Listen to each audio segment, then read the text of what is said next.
Can you hear me? Yes, we can. Okay.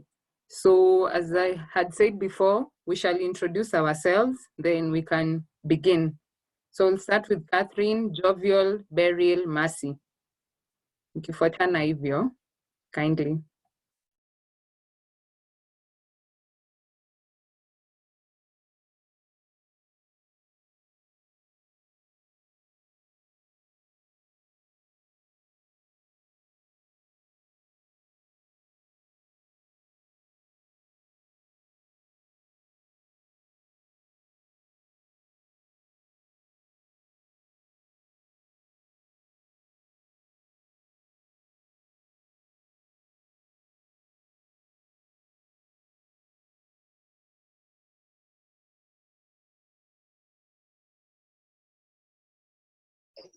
I think I have disabled the, okay. Yes, good evening, my good people. My name is Catherine. I knew about this meeting today through Julie's social media account, that is Facebook and Instagram, and I'm so happy to be here with you, with everyone else. Thank you.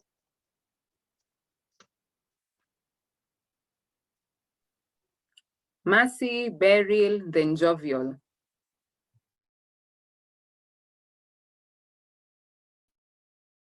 Hi guys, my name is Mercy. I came to know about this platform through a mental health support group on WhatsApp, and I'm happy to be here.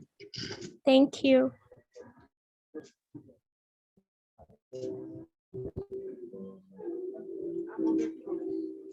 Beryl, it's your turn, then Jovial.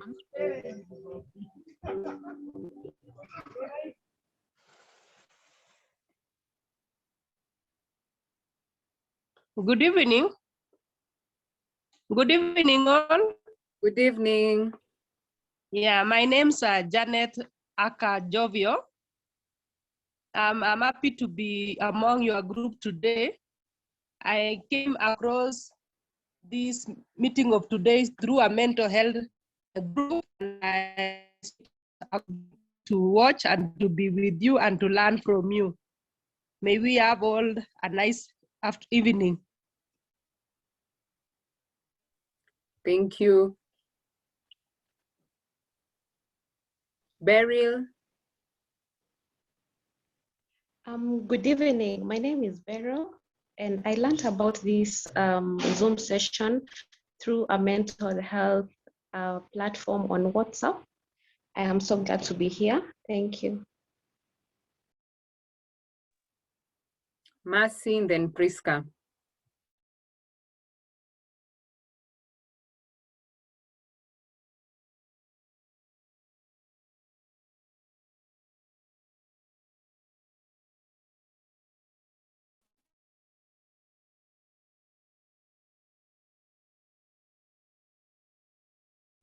Mercy, if you can hear us.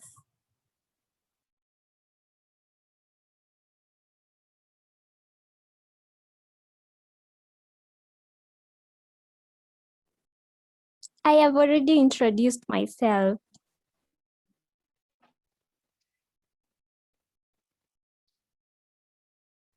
Priska. Hello. Okay. Hello.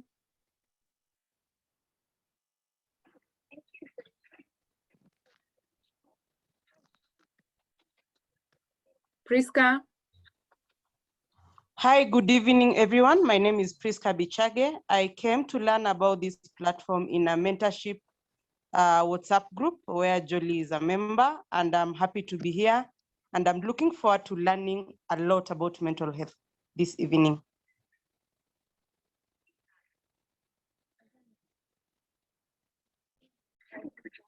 Melissa and then Carol Kuna.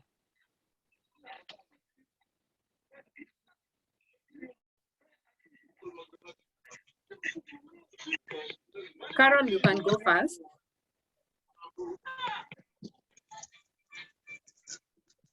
Hi everyone, I'm Carol Kuna. I was just invited to your group and I need to learn more about mental health. Thank you. Melissa, then Anthony, then Collins. Watu wanafanya nini?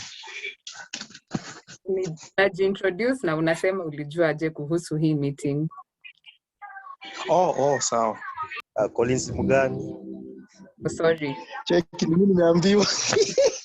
Okay, Collins, you can start. Collins Omondi, then Collins Amukoa, then Anthony. Mfuatane hivyo. Habari zenyu? Mimi niliona hiyo story ya meeting kwa poster. Na nimekuwa nikitembea sasa ndo nimeingia tu kwa nyumba. So yes, and I'm glad to be here. Kuna kitu kingine nafaa niseme? Hakuna, hiyo imetosha. Sawa, thank you. Collins, then Anthony. Okay, I think it's my time. Saseni, anaitwa Collins Siamko Asienga. Mimi ni member Nzumari Africa. I'm glad to hear you, and I'll be happy to hear from you all. Thank you.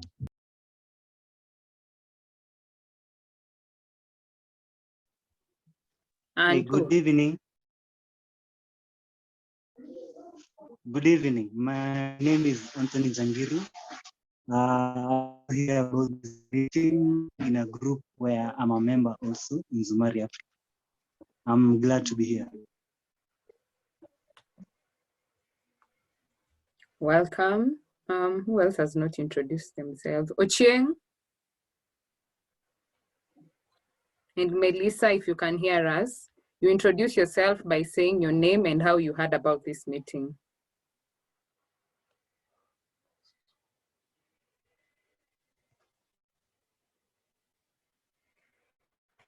Hello. Hi. My name is Faustino Cheng, and I heard about this meeting from Post-Work group on WhatsApp.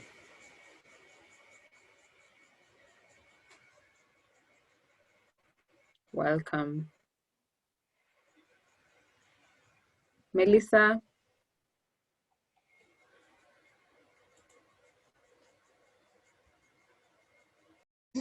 Yes. Hello. Yes, we can hear you.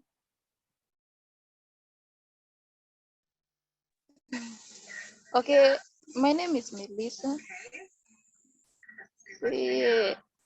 I'm glad to join you guys. Thank you. So I'll also invite my colleagues to introduce themselves, who are Grace and Raymond. So we'll start with Grace, ladies first, then Raymond, you'll go next. Hi guys.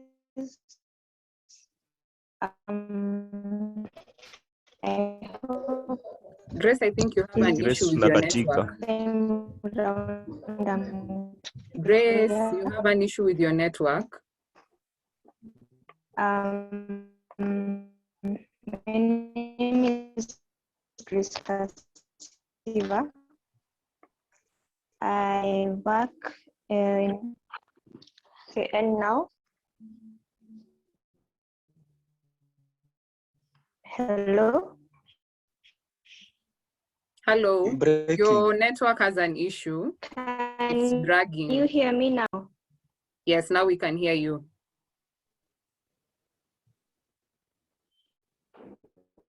Julie, mnaweza nisikia sasa? Sasa tunakusikia. Kabisa. Okay, Yes. Siva. I work in Nzumari Africa as the psychologist on board. Umepotea. I'll just I work introduce you. as the psychologist of Nzumari Africa. And I'm so happy to be here. Oh my God. I think, Grace, your network has an issue. So she's Grace Kasiva. She's currently our psychologist at Nzumari Africa. Raymond. Kamau mtoto wa Mwega, mimi ndio program manager pale Nzumari Africa. Karibuni sana kwa session. Thank you. So I'm Jolie Bridget Oyaro. I'm currently the program officer at Nzumari Africa, and we run a youth gathering space on mental health where young people come to engage with their peers, get mental health awareness, and we also link them to care because we have the psychological services and they are free. So welcome to today's session. And today's session is all about societal expectations and pressure that are expected, especially for young people in romantic relationships, not only relationships, but romantic relationships. So to start with, I'll pose a question to everyone here. This session is for you guys. Leo sijakuja hapa kama facilitator, leo nimekuja hapa kuwa host, tuwasikize. So I'll start with a question. Do we think there is a way that there are pressures and expectations yenye society imetuwekea, especially when it comes to relationships?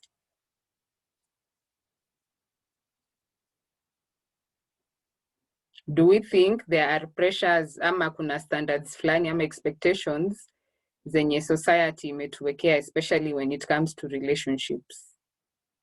So the floor is open for contributions.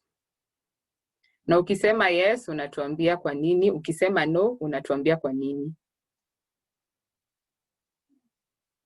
Na nasikia kurushia marafiki zangu mangori kwanza ndio wachangamshe floor. Collins, what do you think? Collins Omondi. Hey, sasa ungeanza na Collins Amukoa. Okay. I hope mnanisikia. Yes, we can hear you. Okay. Kidogo to me expectations ziko kwa relationships na ni mingi. In fact, every single thing that happens in a relationship generally kila mtu kuja kuangalia kama expectation yake itakuwa met. So I agree. The society also has an effect in the kind of relationship that is gonna exist now because of the expectations that zimeweka na society ni sisi. So sisi ndo tumeweka expectations kwa hizo relationships. For now unaweza sema tu yes, it has an effect in our relationship. Thank you. So back to you. You've said kuna expectations. Hizi expectations ni gani? Okay, ni mingi, but mob ni unrealistic. They're very unrealistic. Examples, because we want examples. Example, mimi napeana tu, sitaki kuwa more specific, but naeka tu generally, kitu haujapata kwenyu, una expect ukienda kwa relationship utaipata. So usipoipata tena huko, you will not stay there. So swali hata mimi najiulizanga ni, why do you have to set a high expectation ya mtu unaenda kumeet hata kama ni hustler, na kwenyu labda hata mko na do na hiyo kitu hamngeweza kuiafford. Una get? So this goes to both boy na dem. Dem anataka labda nyumba poa venye itakaa smart na nini kama kwao, but kwao hakuanga na rule, hakuanga na, let's say hakuwa na ile capability ya maneza kwa in charge.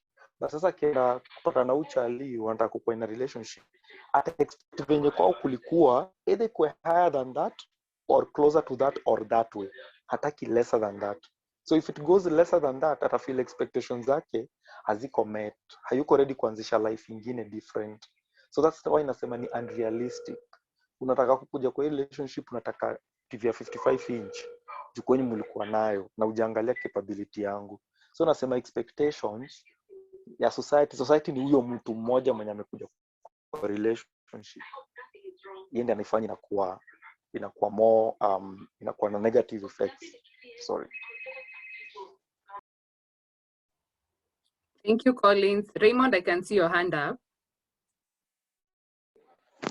Mimi kama society hawezi tu ukaolewa ama umeoa na upati watoto. So mimi na expect mkioana lazima mpate watoto. Mimi kwanza niko na best yangu aliolewa sijui 4-5 years ago. Mimi ushinda tu after 1 week namuuliza, cheki, mnaleta watoto siku gani? Juu hii nonsense ya tuko hapa kwa marriage ku have fun, hiyo ni nonsense ya ujinga. Watu have fun wakiwa boyfriend na girlfriend. Mkioana uko na ile kitu specific, especially wakati ni marriage. When it is a marriage, kuna a lot of things that sisi kama society we have a stake in it.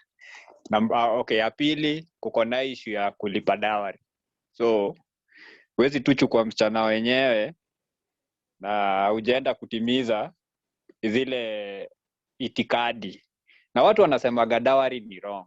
Dowry ukikaa chini ufikirie need yake ni about the protection of the females and also protecting the rights of the man juu ya watoto. So hizi ni vitu very important na ni expectation. Alafu kwa relationship, especially kama uko over 18, hakunaga history ati mko kwa relationship na hakuna kuraruana, hakuna kumangana. Man, hiyo ni kitu ya kawaida, especially mkiwa over 18. So hiyo sana naongelea kama expectation ya society ambaye ni hao watu wawili wanyoko kwa relationship. So history ya let's wait until marriage, hizo ni vitu zenye zinafanyagwa na watu wa 1950. Juu kulikuwa na reason kwa nini wanazifanya. Wacha nifikishe hapo.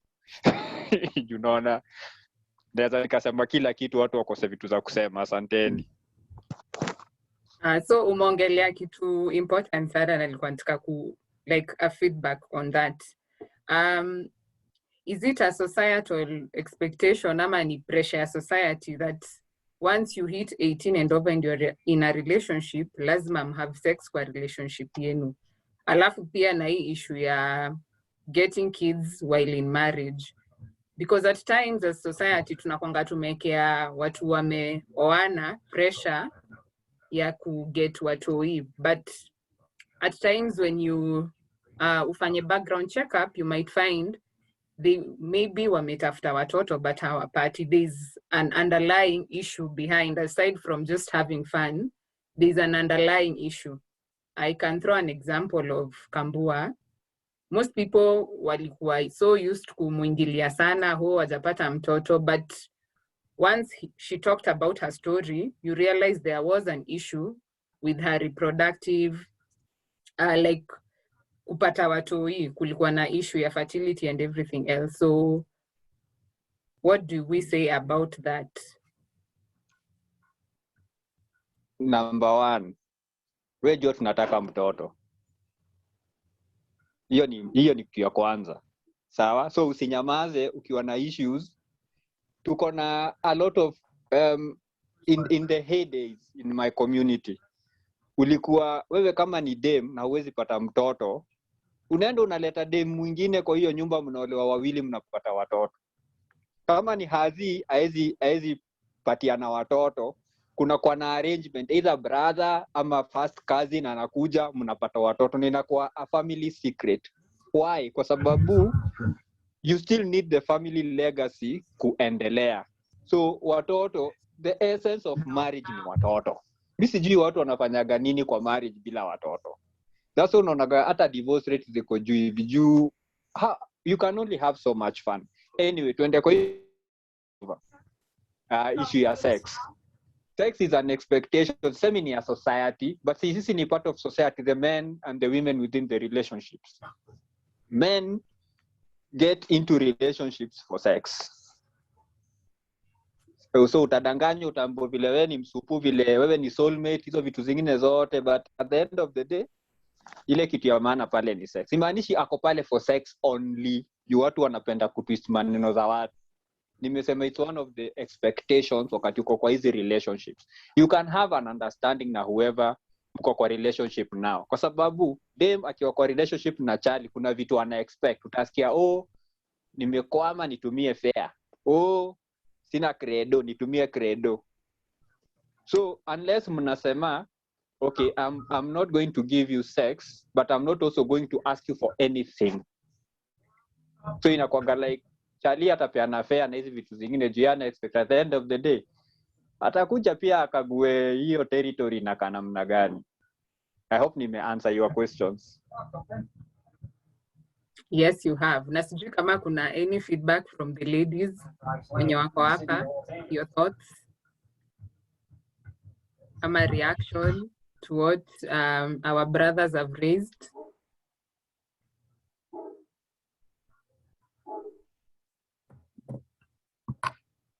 Hiyo ni ukweli yote yenye imesemwa hapo.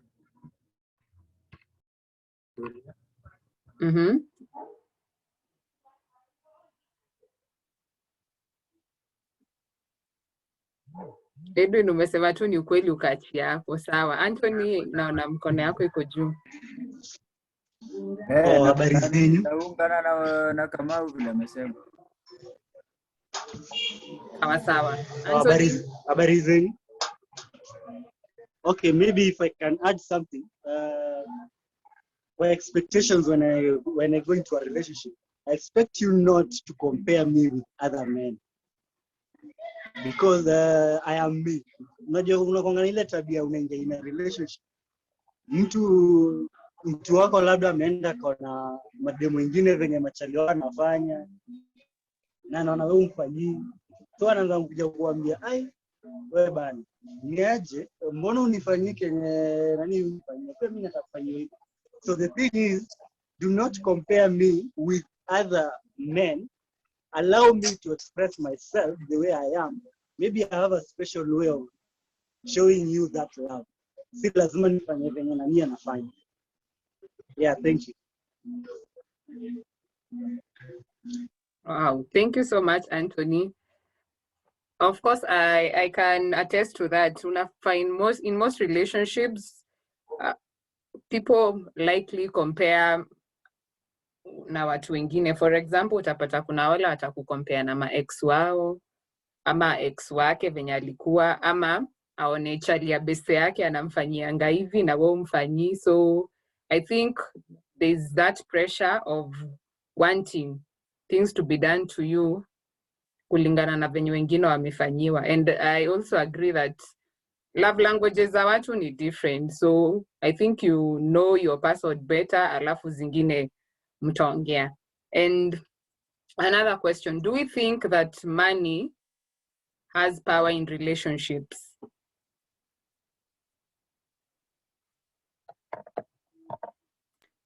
Yes, a big yes.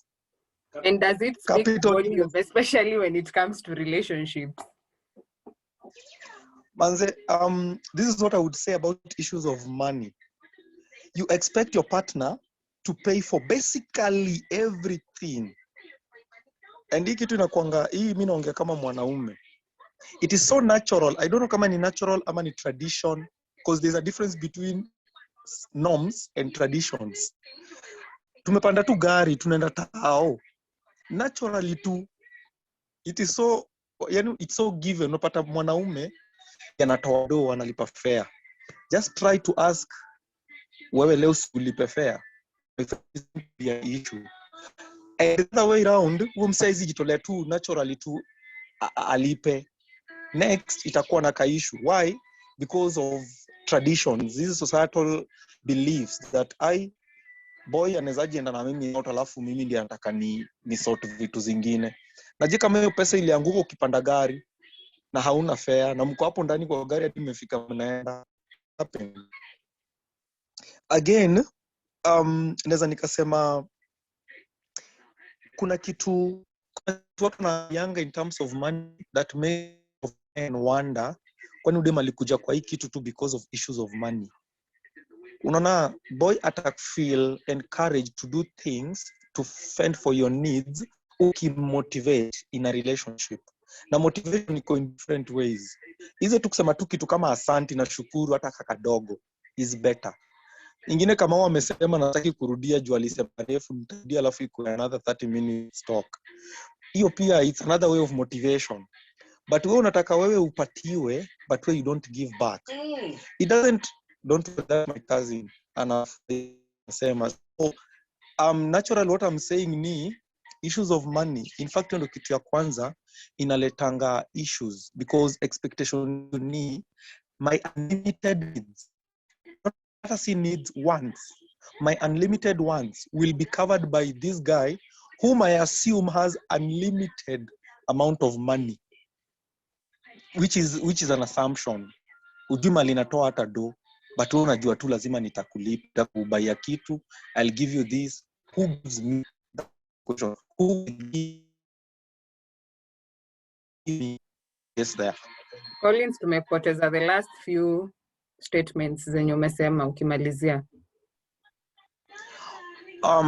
Nasema the statement here, the one about unlimited. Nasema someone expects to have unlimited needs zake fulfilled with an assumption that the person mwenye anaifulfill should have unlimited funds, which inatoka wapi? That atapatiwa tunaona this is not enough. So I would say money is a big contributor to some of the things that will happen in a relationship. Thank you, Collins. Priska?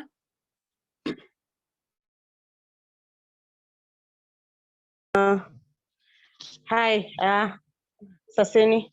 So I want to assume Jolie and take pride in that I'm, I think, one of the most aged in this group. And I also appreciate the fact that I have enough relationships. If you allow me to be a little bit personal with my About experience. age, I'm not so sure. I think kuna watu wazee hapa venye tu. You can continue. So I'll try to shikanisha the first issue to this issue we discussed. One, I think we cannot single out societal expectations from our culture. We grow up in some setup of some kind, yeah, starting with our own nuclear families to the cultural setup of our own tribes that we come from. So it's difficult for me as an adult at a point where I'm getting into a relationship, a romantic relationship for that matter, and then just wish away the social strand that I have in terms of how I've grown up. So we have to appreciate that even as we go into relationships, tunatoka places tumekuwa tukikuwa molded socially. So there's a way we will socialize, and that comes to the question of expectations. Yeah? And kila mtu ingia relationship kwa na expectations, whether they want to get their financial needs fulfilled, whether they want to get their emotional needs fulfilled, some even to the extreme of sexual needs fulfilled, which is fine. Yeah, which is fine. But what we need to appreciate is that people, watu talk background different, na watu kwa wamelelewa different, the way they socialize is totally different. It could be totally different from where we are coming from and how we are socialized. On our second topic, which is you've asked about the financial impact in romantic relationships. When I was under 25, I had a complete different approach when I got into a relationship in terms of financial expectations. In my 30s, I don't view relationships like that. And don't advise anyone here who's not, mwenye ana look forward to go into a relationship, ama mwenye ako in a relationship, enye bado haijafika kwa marriage. Yeah, that it is financial expectation, ama financial need, ama financial issue, need to measure relationship. Measure in that, tunafaa kunormalize talking about it, even in our initial dates, mkianza kukatiana na mse.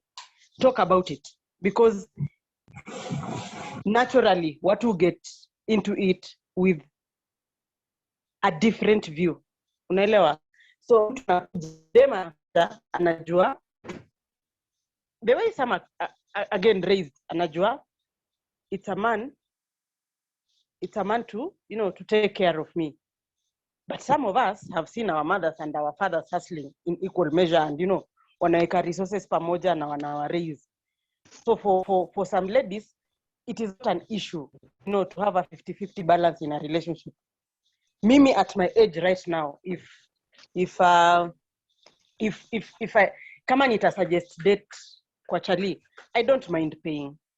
Yeah. And if he calls me on a date, by the way, alipe tu, you know. And if he calls me on a date and he feels yuko financially capable, at my age, I would expect him to be open enough and niambie, hey, Priska, nataka tuende date place flani na hizi ndio expectations. I mean, this is how much I have, but I'd like us to have a date, you know, na to discuss equally, na to gawe hiyo bill equally, you know, because you've talked about it. But uwezi kama Charlie, uwezi expect ati unyamaze. Sisi madem ni madem tu bana.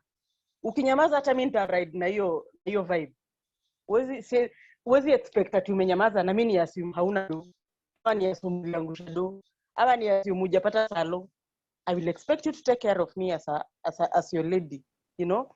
But I think financial, my point is, story of finance, what we discuss, put it in the open, you know. This is my expectation. How are we managing this expectation? This is the match I have. What do we do? Tunahitaji kwenda date, tunahitaji kwenda out, tunahitaji kwenda dunda. This is the match I have. What do we do? Do we, you know, to normalize, tuache hiyo traditionalism ya kuacha, and I'm sorry to vocal the other side of men, tuache kuimagine mwanaume ni take it all ama ni do it all. They have to do it. Just talk about, ongea your story openly when you're still dating. To become even easier ile time mtakuwa married, hakuna mtu atastrain, hakuna mtu atasema oh, pesa yangu ni yangu, pesa yako ni yetu, kwa sababu mtakuwa medis. Hiki tutakuwa normal kwa, unajua, kwa social life yenu ya kawaida, kwa hiyo particular relationship. But tukinyamazana, tuko na financial expectations kwa relationships in terms of giving and receiving, lakini hatutaki kuiongelelea.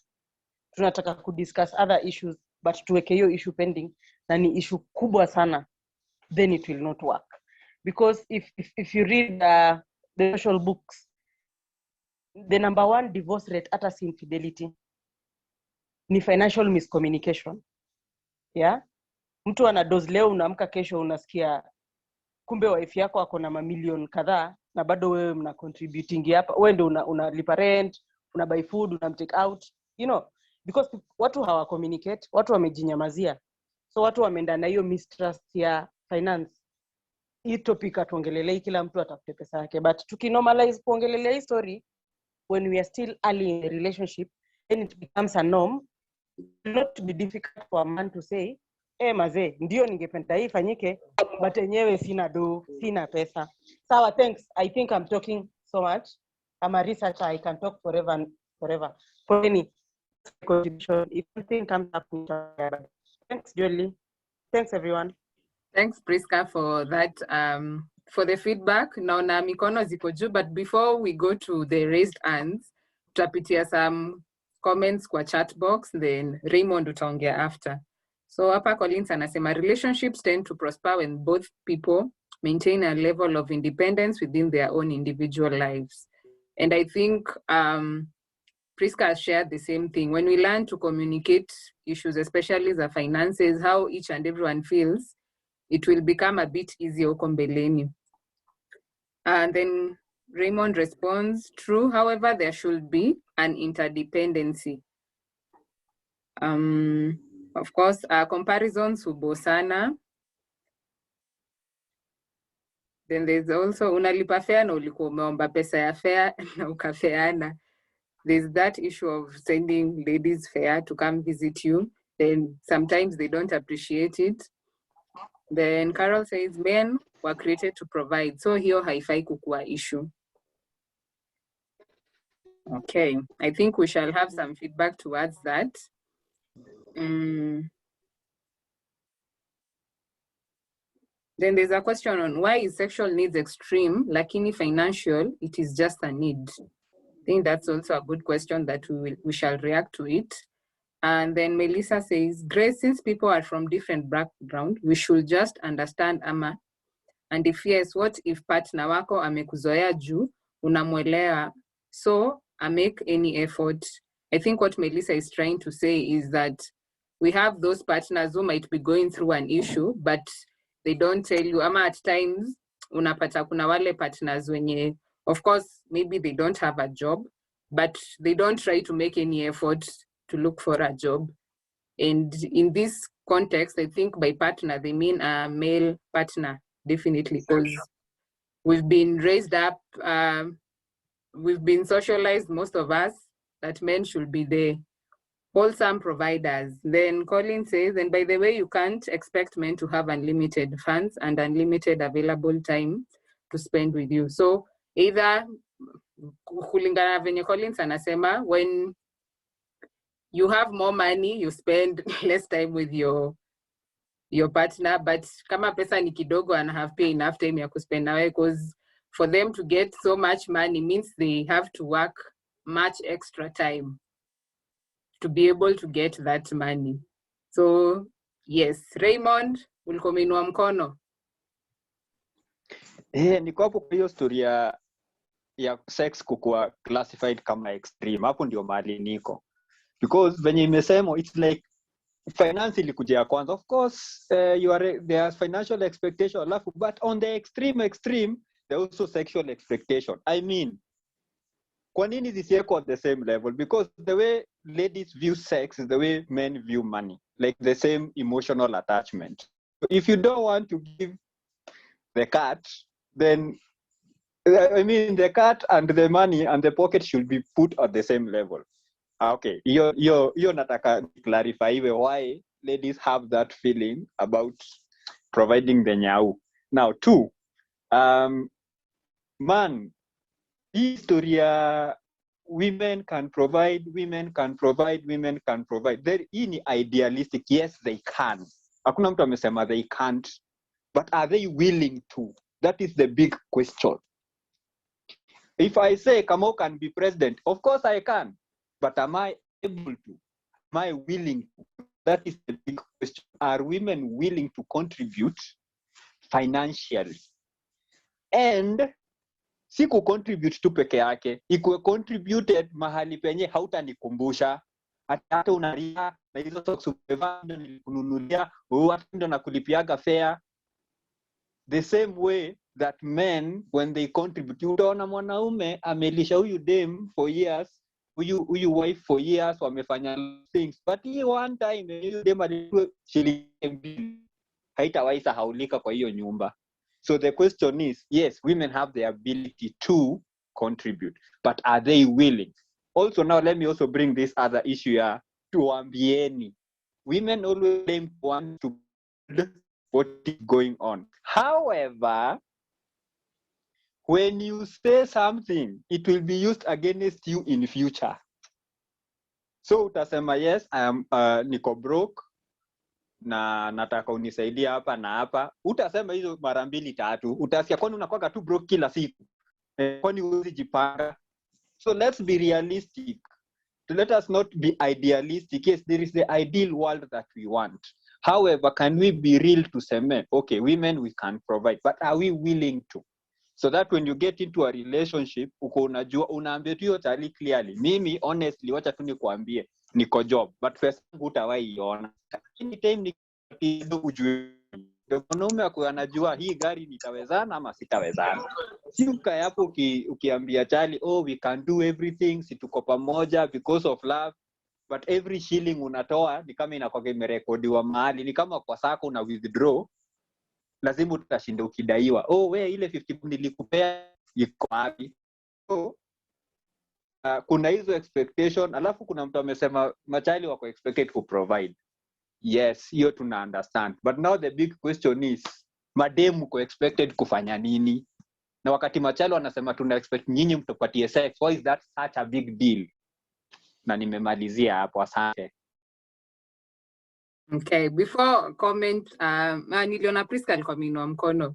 I'd also ask, like, in this era, are men willing to have financial conversations with women? Because kuna kwangana this other argument, you'll find since men have been socialized to be providers, kuna wale wanakwangana ka ego flani. They wouldn't want to get any help from their female partners. So utapata, even as much as probably a lady would want to help them, of course kuna kwangana hiyo like assumption, ladies will always count whatever the amount they've used. But we've seen people, kuna marriages zimework with people contribute, wakieka finances zao pamoja na wanalea watu. But my question is, are men willing to have such conversation, willing to accept help from their partners? Yes, hiyo mtanijibu. Priska?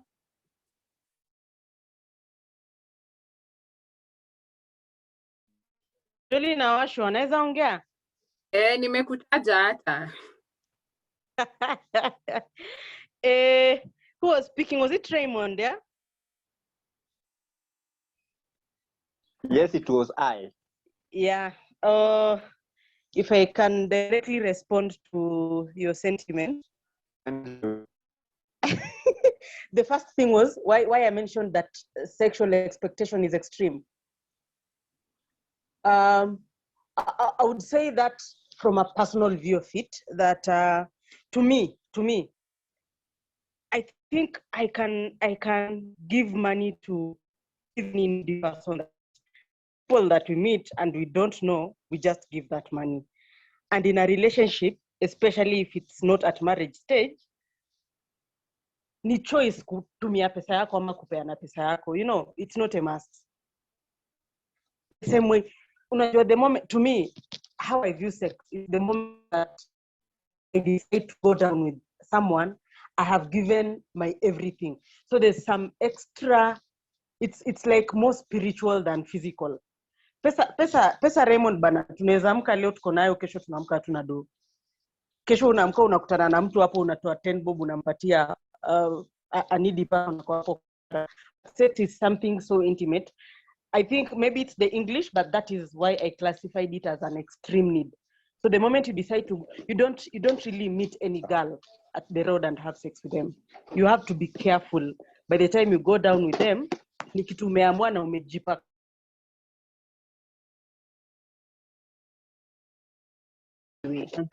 So Priska tumekulose part ya mwisho. Oh. Nasikia sasa. Mimi nimemsikia clearly na nataka kurespond. Nataka tu ku-clarify kidogo because unanirespondia. Kindly ni allow tu kidogo once 10 seconds. Okay. Ile kitu nasema ni the way women view sex is how men view money. So when you classify sex as an extreme from your end, then also men view you asking money as an extreme on their end. So unaona venye haibalance. Na hiyo ndio sababu nimeuliza from a man's perspective, why is what I view very closely to me, which is finance, being mentioned hivyo too, but sex, which also women view as closely to their heart as I view money, being taken as an extreme. So that was where I was coming from. Thank you. And thank you. Thanks, Raymond. And I think that is why I also mentioned that that is really a general observation. It's not a clear cut. That's a very, very general observation. And honestly speaking, people are totally different. Totally different. I can tell you today, I have personal girlfriends that do not mind financing a relationship. They don't mind. Yeah. And I can also tell you that there's a lady who does not mind even sleeping around. They don't care. So that is a really general observation, and it even boils down to individual characters of people. So I don't know how further I can respond to that. But let me go to the second thing that you say, that men are viewed as provider. Let me talk from my professional point of view, because I told you all that I'm a social researcher. Almost 39% of homes in Nairobi, the breadwinners are women. Take it home or not. almost 38% of homes in Nairobi, the breadwinners are women. So this general or blanket idea that we usually have that men generally provide, it is almost it as we speak today. So, and as Jolie put out a point after we had the discussion, Raymond and everyone here, I'm not addressing Raymond alone, is that are our men willing to have these financial conversations?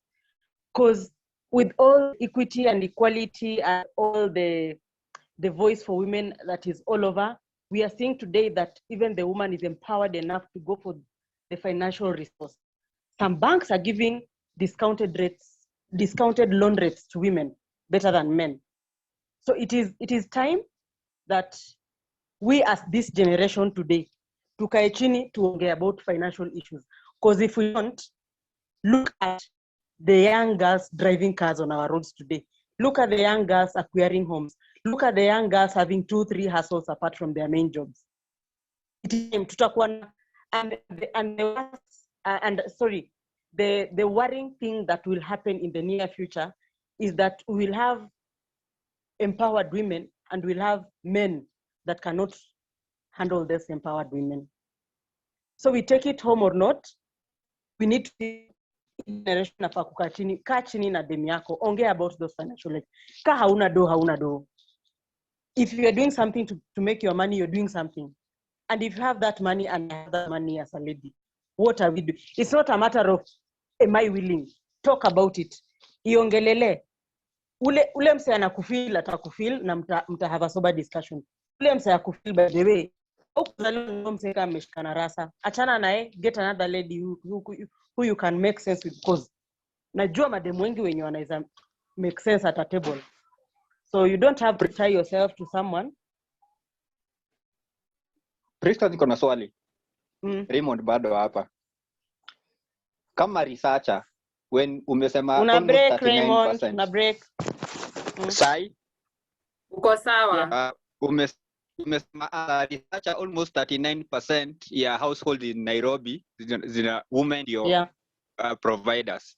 Why are we not talking about the 61% who are the majority of men are providing? Because it is fine, you can talk about it.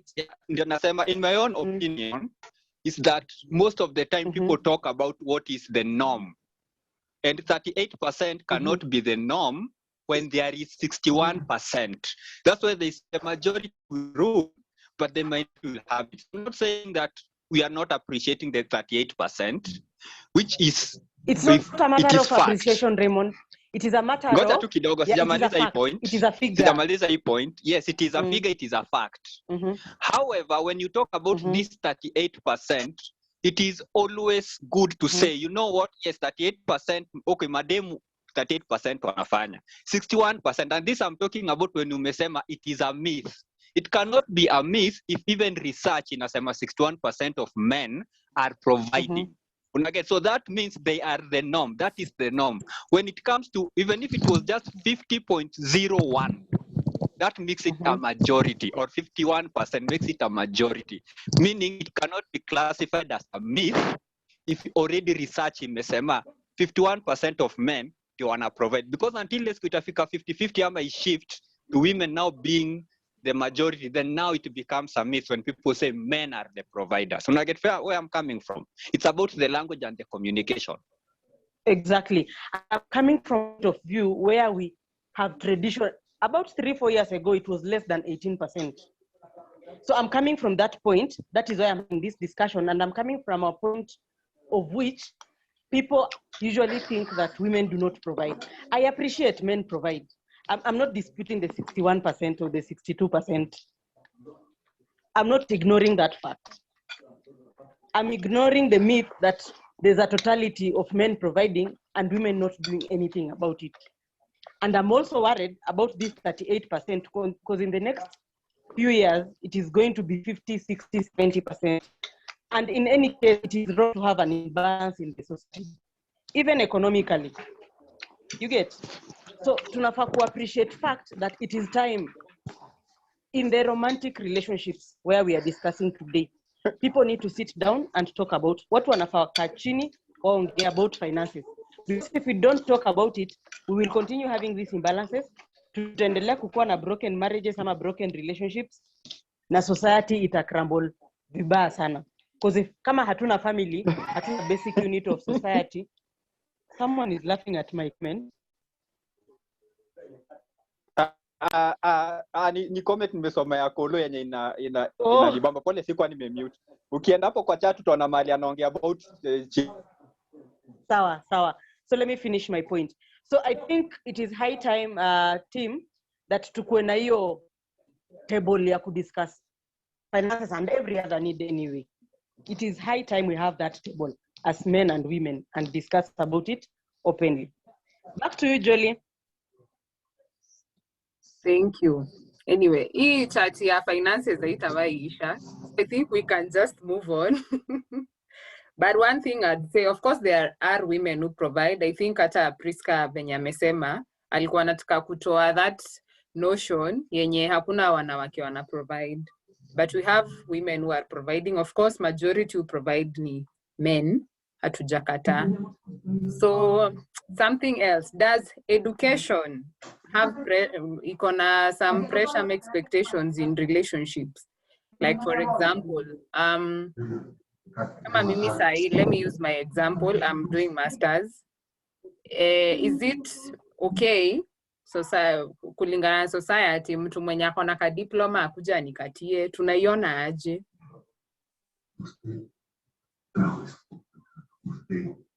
But do men feel intimidated to katia ladies that wamesoma kuwashinda? Something like that. Asenya, I can see your hand up. John, question yako ni kama education ya dem iko na any effect kwa kama vile mwanaume na mwanamke. Ongeza sauti kidogo, Eric. Mimi personally from kwenye niko na venye mimi nimeona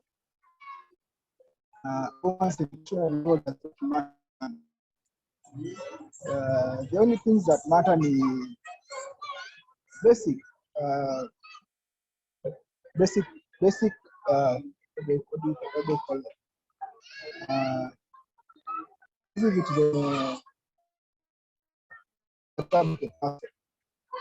Eric, shout kidogo kwa mic. Unanisikia? Unanisikia? Sasa tunakusikia. Unanisikia? So the only things that matter in education is to make difference yote kwa interest ya wanaume kwa dem. Nitapata sema mwanaume akona PhD ama akona masters. Hata kama udemo akona certificate ama akona degree kutoka certificate hizi TVET systems, as long as akona ile fluid intelligence, education doesn't matter. Lakini ukiangalia kwa madem, women like educated man because ina show competency whatever field hapo. Inaweza kuwa si formal education, kwa informal education. Utapata wanaume ako educated in some field, some field kama ni plumber ama ni electrician. So yeye anafanya hizi vitu kwenye technical. So as long as this man is competent in field yake, it will not matter to most people actually. So anybody when anaangalia skill kwenye masters kwenye PhD, alafu anatumia hiyo criteria to disqualify you from picking one of the picks, I think that is a very backward way. Hiyo ndio point yangu. Thanks, Eric. So for Eric, anasema haoni if it's a big issue as long as someone is intelligent in one way or the other. Raymond? Mimi already by when you frame your question already unajua mimi niko na mapingamizi because kuna word yenye umetumia hapo yenye intimidated. There is this notion about women that men care about their accomplishments. How tuongea tu tuache kuongea tuongea in the realistic terms. A woman's accomplishment most of the time inakuwaga her accomplishments, but a man's accomplishments will somehow translate kwa familia. That's why if a man is not educated na job market nataka watu educated, hataweza kuprovidea familia yake ama itakuwa ngumu sana kuprovidea familia yake. But when talking about the women who provide, but the 61% who don't, do you think their education matters? Whether they make millions or not, if at the end of the day it's the man who provides the daily bread. 2, it matters to women because a woman, venye Kolo amesema, a woman will look at nimefika wapi, and then will try to get a man who is on her level or at a higher level than her. So Jolie, kama uko na masters, and I apologize for using you, itakuwa ngumu sana wewe na kukaliwa na jamaa wa base Java. I mean si ya Java, ya Java. Ukampa inaanza kukripin. Ama mtu wa car wash, ama mtu wa mkokoteni. Juu huyo si mtu wa circles zako. Unaget. However, chali mwenye ako na masters, mwenye ako nini anaweza kamaria hata. So it does not aziko equal, no matter how much tunataka ku equalize romantic relationships. Our expectations are different, the way we perceive things are different, and what we want from relationships are different. So dem mwenye ako na masters ni ngumu sana hata leo na mtu mwenye ako na degree, unless you either ni a successful businessman ama a very successful entrepreneur, because unaangalia where am I education wise, alafu huyu mtu mwenye ananioa ako wapi education wise. Let's be honest, education si we angalia with si huwa tunaicorrelate. This person is not earning now, but if you have a PhD, you are more marketable than mtu wa degree when people look at papers. So yes, education matters, but it does not matter venye watu wanafikiria. To a man, a woman's education does not kill. Thank you. Sijakusikia hapo mwisho, but sijui kama wengine wamekusikia. When you say to a man, education does matter or doesn't matter? To a man, a woman's education does not matter until the woman makes it a matter. And I mean it hivi, until umuulize umesoma mpaka wapi, then he says mimi hata sikumaliza form 4, and then the woman will be like, ai na hii masters yangu na wewe mtu mwenye hata hajasoma, then it becomes an issue. Thank you. Thank you, Raymond. Acha nipitie machat zingine hapa, then we can move on. And ladies, nimesikia tu sauti ya Priska na yangu. Contributions? Mimi nimeinua mkono lakini hakuna mtu ananiona. Sorry, Kate. Haya. Yeah, so I concur with what Raymond anasema, but what I also believe in is kuinuana. Kama mko in a relationship, ni poa muinuane pia. So in the sense that kama wewe ndo ulikuwa na masters first and then this guy met you, and you know sometimes hata kama ni huyo msee wa kawosh ndo amekunotice na uko like msee hata ana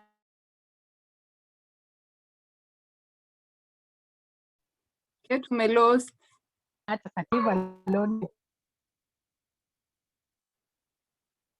Kate tumekupoteza. Anyway, before Kate gets back, I'll go through the comments in the chat box.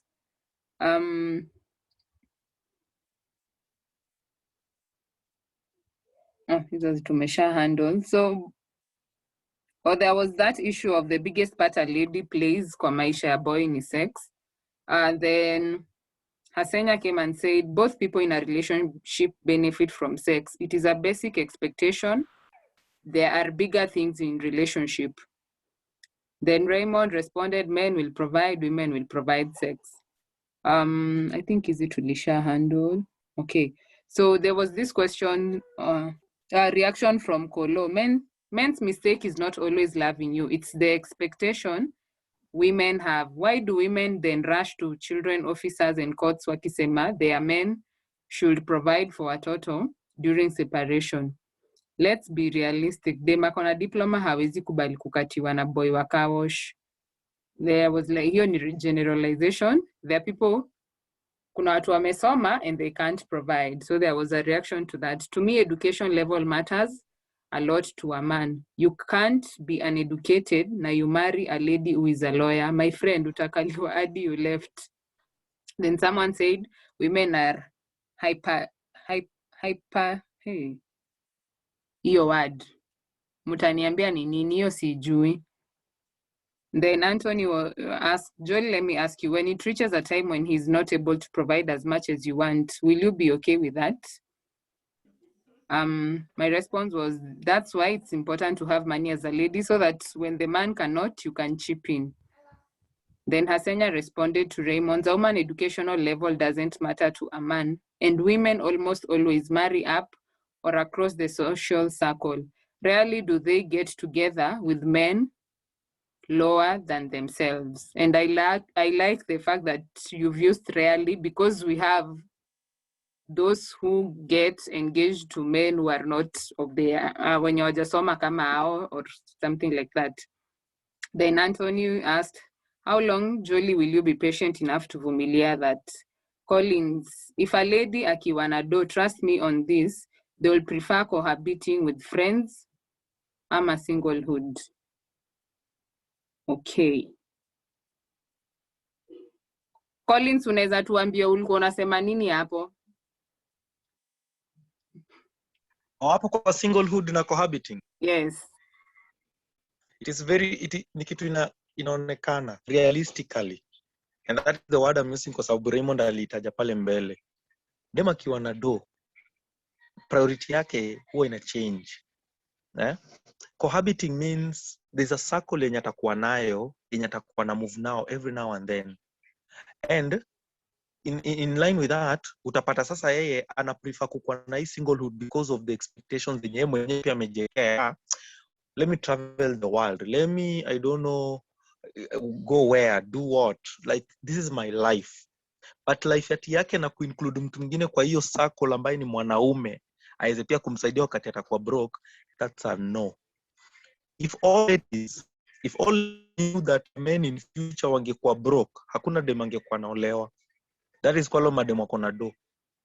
But in fact wangekuwa wameweza kuona future yao when the man mwana kuna do sahi na dem kuna staying together wameamua. Actually in something goes wrong, corona ikuje imechapa tu 10-0, a lose job. Dem hatavumilia for more than 4 months.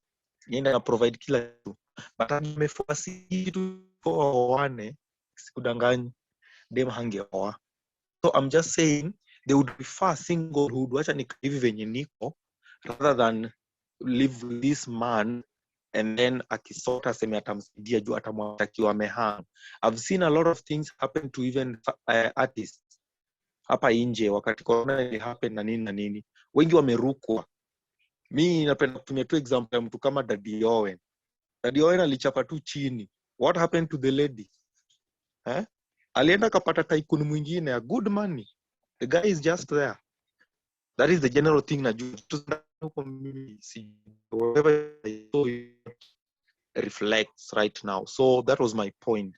They'd rather have their own life, singlehood, cohabit with other ladies of the same circle, enjoy their life and be merry, like have everything they need. But no man hatakuwa part of their life. I'll react to that baadaye.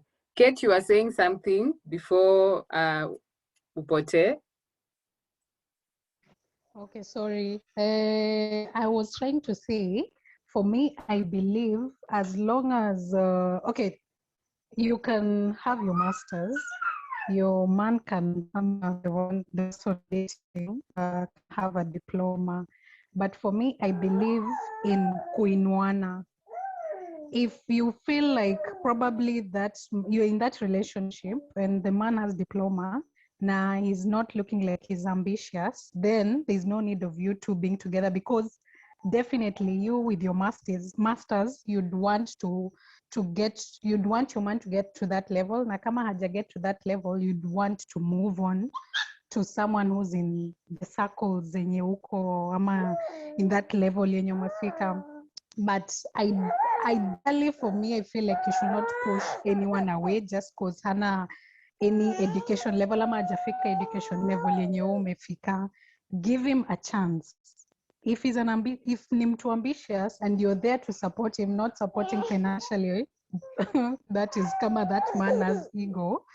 Because I know there are men who would not want to see their women having masters na au wamekaa wanangojea wakae na diploma yao. Men have ego, we know that. Any man would also want to get to the level yenye that girlfriend of his amefika. So for me, in an ideal setup, I think it's good to give your man a chance, allow him to grow. Ukiona is not ambitious, he doesn't want to grow, then you can think twice about being with him in that relationship, and also considering if education level is going to strain your relationship. Yep. Thank you, Catherine. Raymond, before pia mimi nichangie kidogo.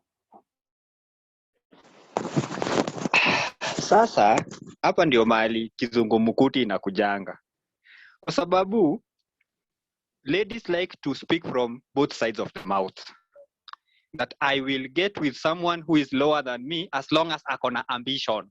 Ushaanza kuweka vikwazo, ushaanza kuweka qualifications, and so let us just accept hautaki mtu mwenye ako lower than you, because unataka uingie hapo umsukume akue higher than you. Na kama tuko na mtu mwenye ako comfortable, for example mimi ni plumber and very good at my plumbing and I make good money from my plumbing and I don't want to be anything other than a plumber. Why do you want to get into my life and try to make me become something I'm not, that I don't want? Raymond, I think that's why it's important to have communication. Ngoja nimalize. Sijamaliza, because these are things that ndio unaona wanaume wanachangia sana kwa history. Leo ni siku yetu, because that is what the problem inakujaga. Because you will get into with a woman and then you tell them mimi ni hoka. Anakwambia me I don't care about wewe kukua hoka. However it becomes a problem, now you get married. Then it's like mimi siwezi kuwa nimeolewa na hoka. Then that now becomes an issue. Because you Charlie, initially get in na yeye ulikuwa unajua yeye ni hoka. Why do you want to get into kwa relationship na mtu anze kumsukuma? What if the person is comfortable mahali yako? And I want you to look at it on this other side. How many get married to people who are tuseme wa mama wa soko? And then now they start saying mimi nataka ukwe daktari. Men do not do that. Sawa? Because that is not what woman. Maybe akitaka ufanya different business mtaongea, but if the woman just wants kukua mama wa mboga, ataacha kuwa mama wa mboga. And that's unaonaga men will not marry majorly. Men will not marry women wenye watawaletea shida baadaye. But women want to change men. Let me just put it this way. Women marry to change the man. And that is now the biggest problem. So it got sour. Men are not complaining that women want to marry people at their level. We are just saying, wachana na sisi wenye tuko kwa level ya chini, tumari wale watu kwa level yetu, usitu entertain, alafu bado wanze kutusumbua pale mbele. Thank you. Thank you, Raymond. And also my reaction to that, I think at times it depends with individuals. There are individuals who are okay, like dating someone who is nothing, ama who has nothing. So kila mtu ako na njia zake, na pia kuna ile point Kolo alikuwa amesema ati sometimes you find you invest in a woman anakuacha. The same case happens to women. There's some Insta story nilikuwa naangalia, unapata kuna wale wanawake who have invested in men's businesses na wameoshwa do. Huo mtu anakuacha, anaenda anaoa hata mtu mwingine kabisa. So this thing goes two ways. Ni venye we are used to hearing about men stories. So unapata kuna wale wanawake pia wanajificha nyuma, like they don't want to share it because ya aibu, because kuna ile society imesema you should not give a man money. So ukianza kuongea juu story itakuwa like we ulioshwa, we ni mfala, vitu kama hizo, because umesocializiwa kupatiwa, but kuna wale wamepatiana na wameoshwa. Yes, any reaction from a lady before Raymond speaks? Joy. Yes. Sijakata with what I just wanted to comment and probably just give my feedback from what Raymond was saying. It's okay. It's okay. The thing is, that's why people date. That's why you get to know the other person better. That's why you can always break up if you feel like, Ama, when you're communicating, the man tells you, could change. I prefer being where I want to be. It's okay. So it's not like tuna push. Okay, for me, from my own, from where I stand, it's not like I'm going to push this man and tell him, you need to be someone by the time we are married, or by the time we are in our 40s and 50s. You can always make a decision. If it's not working for you, people move on. When you're masters end at circles, zake. But also, there are people who are okay that when they are dating, they can, I mean, like if this man alikuwa na diploma, alikuwa sawa akifanya car wash, but probably also may come into this relationship and they have realized, oh, okay, I can always do my masters. Oh, okay, I can always go back to school and do something. So yeah, that's what I just wanted to comment. Ama sazile Raymond alikuwa anaongea, that's what I just wanted to respond to. Okay, Raymond, before I do another round kwa chat. Sawa. I think people, mimi niko married, and so I know a lot of things you need to do before you get married. Hizi mavitu za masters na ma PhD na manini, hizo vitu fanya tu mapema, because when you get into marriage hauna time ama hizo resources, because now you are having kids, you are having to move to a bigger house, you have a lot of vitu unafaa kufanya zenye zinahitaji pesa. So expecting that mtu atakuwa kwa marriage alafu labda atamaliza hizo vitu zingine, some do, but many people rarely do that because of venye life iko set up and when you get into a marriage. Hiyo nimefikisha hapo. So what I just want to express ni those people who are research. Venye ukienda interview ya kazi unafanyaga research about hii organization unaenda, kama ni ya rapists ama ni ya cannibals ama ni gani, please do ask people who are married. Usikuja na hizo ideals na nini, and that's where you see mostly wale watu wenye wanaongea hapa ni Kolo na mimi na Tony, because tuko married. So si tunaongelea the next step of the relationship, because at the end of the day nobody wants to date forever. Oh, let me not say nobody, most people don't want to date forever. Kuna wale wenye wanataka at some point this thing moves forward, we get married, alafu now we get into Sean, mute your mic. Yes, so now when we are getting to that point, kuna pia like expectations madem ni finances mostly. Expectations za machali ni storia, of course, sex, na storia how a woman looks, because that is what actually attracts men. They are visual people. So how a woman looks, that also means a lot. to men in relationships. And I think that's, you see, ladies like because wanna improve chances za attract this man. Because let me tell you, I'm not saying that men hawapendi wale madem natural. Men wanapenda vitu natural. However, ndio uweze kuattract him to the first time, there's a kukunotice, you need to look who compete against the pack.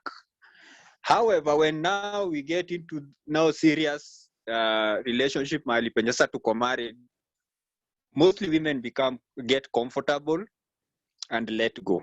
Natumia mostly, not all women, but most women get comfortable and let go. Unatembea na kona 16 tires kwa waist, sengenge ni ng'ombe inakuwa part of attire. Hizi vitu wanafungaga kwa kichwa wakilala. Anapakaga makeup ile siku anatoka nje, like ulimwona na makeup after umeoana, but watu huko nje watamwona na makeup. So let us also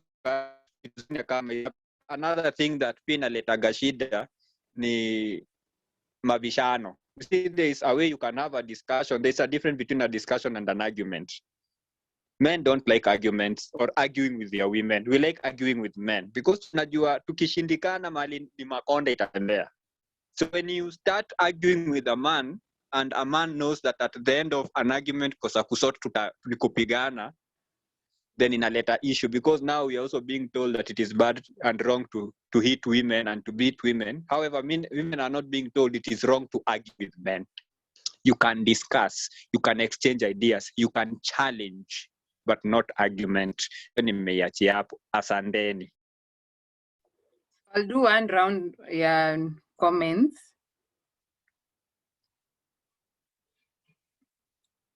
So there was a comment on marriage is love and love is blind. Therefore, marriage is an institution for the blind. Jason. Then Catherine's point just goes to reinforce the things we've just talked about. Then there's someone who asked, does fame, being a celebrity or status, change the criteria someone has while looking for a partner? We shall respond to that. Then some ladies prefer to marry ranks and positions and not the individual. I think that's true. So then also Doreen asks, so relationships are all about how we make money and our status. That's all I am getting so far.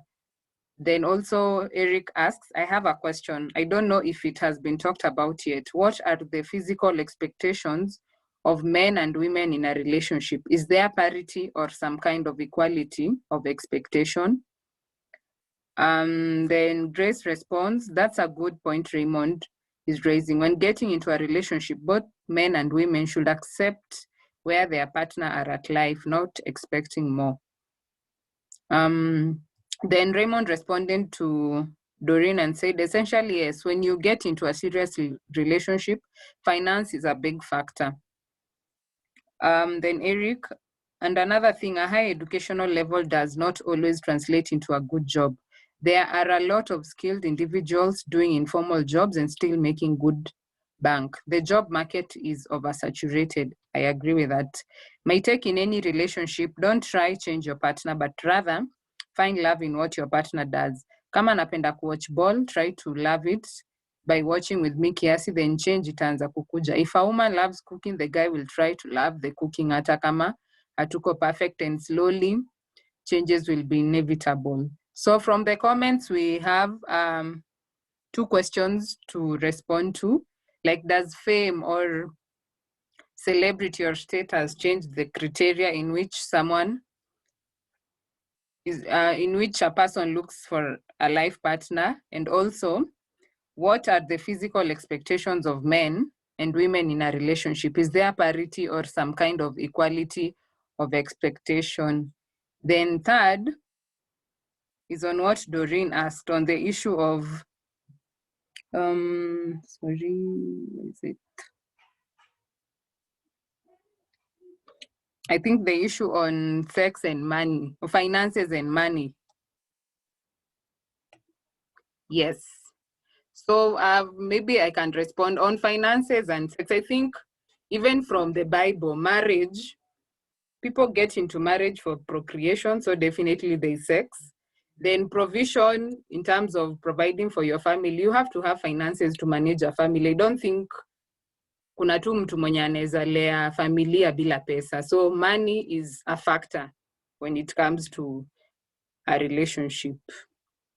Any feedback? We can start with responding to Doreen's question on the issue of sex and money. Then we'll proceed to Eric's on the physical. Is there parity ama kuna preference gani in terms of physicality of a man and a woman? Yes. Can I changia hiyo ya Doreen? Yes.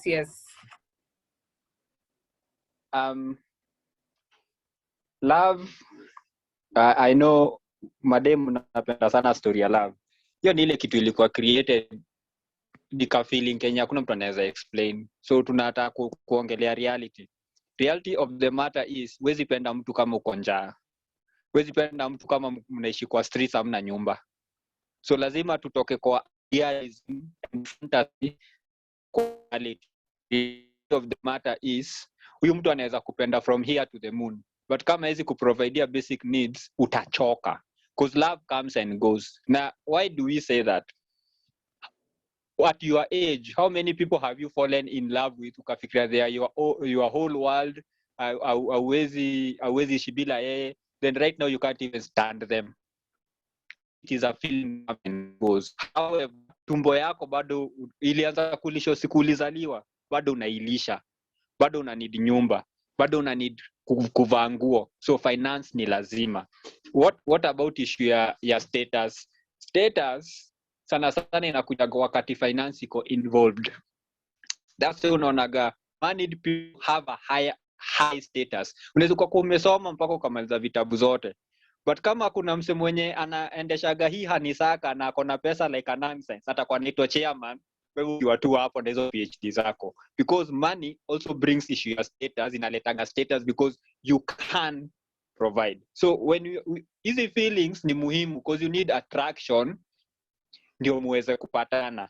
However, attraction and love will not take you far, but practical things like this man and also women, I know women who are conflicted because it confuses me as a man, because women need to look at huyu mtu anaweza provide ya watoto wetu, anaweza akatake care ya mimi, because you're looking at security, but then you also want love, and sometimes hizi vitu haziwezi pelekana because the person you love labda haizi kuprovide hizi vitu, so lazima umeka choice. Na huwezi ile mtu alafu plain ile mtu mwenye anaweza kuprovide unasema haumpendi, so you need to choose what is practical. And that's why mimi naambiaga watu, get into a marriage like you are getting into a business. You are there for a profit, uko there for a benefit.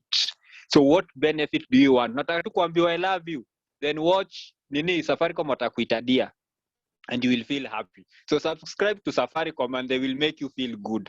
However, wacha bwana and you mkae chini mjue how are we going to provide to our children, how are we going to have a comfortable life, and how are we going to retire when we are old and be secure. So I guess ni reality tu watu wanafaa kuface, and especially the ladies. A lot of men utaona huku nje ni wakiwa tu teenagers ndo wanakuaga na story ya love. Ukishafika 23 years after ushadam kwa mara mbili story ya love inakutoka kwa kichwa. Thank you. Thank you, Raymond. Any more reaction on the status, physicality? Does physicality of a woman and a man matter, finances and sex? I mean, naweza sema tu statement fulani nilisikia msee akisema about hiyo. Wanasemanga we are all a little bit weird. And life is a little weird also. When we find someone mwenye akona weirdness yenye compatible to ours, now we join up with them and fall into mutual satisfying weirdness. So that is what we call love. That is what we call true love. And by the way, ukipata watu unapata wasa mechizi unashindwa wanaishingiaje. Hawa watu wanapendana ile deadly. Hawa wataanguka wote wawili, watasimama wote wawili. But if mmoja na feel yako weird na mwingine na feel yako perfect, boss, a sanguine haizi akaishi na sanguine. utapata ule mtu ako melancholic, ye emotions ndo zinamdrive, so mwingine anakanga irrelevant. So what I would say is, me, I know love iko, but it is built on how do you people find a common place where you guys have all contributed, mmetoka from, compromise on some things to find a common ground. That is how some of these things are built on. But expectations zikikuja na mtaki compromise, kila mtu anataka yake kuwe met, boss, ushasikianga ile unachapa ukuta hadi una bounce. That is what happens. So I would say, enyewe mimi napenda bibi yangu, mimi napenda marafiki, tunapenda maboy na mademu wote, but ukileta my expectation pia for people who have eaten machumvi kama sisi wenye tunafaa, wanasemanga ma prime ages, it's a yes or no. Uko expectations hata kwa business, na unaona business ni kitu inaleta pesa pole pole, nataka pesa mingi once, achana nayo, ishia, let me do it, wacha ningangane nayo. So it's the same with relationship. Don't bring expectations too high that cannot be achieved. Lower it. Ikiwa achieved, itapanda pole. Thank you. Thank you, Collins. Anyone else before nitupe swali ya mwisho?